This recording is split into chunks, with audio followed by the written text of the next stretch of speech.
করতে করতে আমার আর ভালো লাগে না। মেয়েটা হয়েছে সেরকম, সারাক্ষণ মোবাইল দেখে, একটু কাজে হেল্প করতে পারে।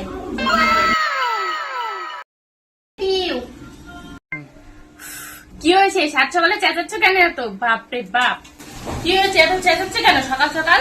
বোঝো না আমি কেন চেঁচাচ্ছি? তোমার মাঠে একটা আবদামি মেয়ে থাকতে আমাকে কেন কাজ করতে হবে?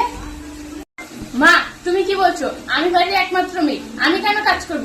তুমি জানো না আমার মধ্যে একটা জমিদারি ভাব আছে? আমি কোনো কাজ করতে পারবো না। কাজ করতে করতে মরে গেলেও কখনো মেয়েটা এসে বলে না, মা তোমার আজকে কষ্ট হচ্ছে, ছেড়ে দাও, আমি কাজটা করে দিচ্ছি। মা, তোমার এসব কাজ করতে হবে না, তোমার খুব কষ্ট হচ্ছে, তুমি যাও ঘরে গিয়ে একটু রেস্ট নাও। ঠিক আছে, তাহলে তুই সবজিটা কেটে দে, আমি রান্নাটা চাপাই। কি? আমি বলেছি তোমার কষ্ট হচ্ছে, তাই বলে আমি এটা বলিনি যে আমি সবজি কাটবো। এই পিউ কখনো নিজের কথা পাল্টায় না।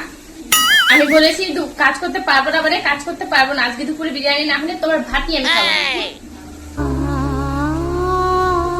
বাড়িতে তো একটা কাজও করিস না, দেখবো বিয়ের পর শ্বশুর বাড়ি গিয়ে কি করিস। কেন? শ্বশুর বাড়ি গিয়ে আমি আমার বরকে দিয়ে কাজ করাবো? হ্যাঁ, তোর বাবা যেমন আমার কাজ করে দেয়, তোর স্বামীও তোর কাজ করে দেবে।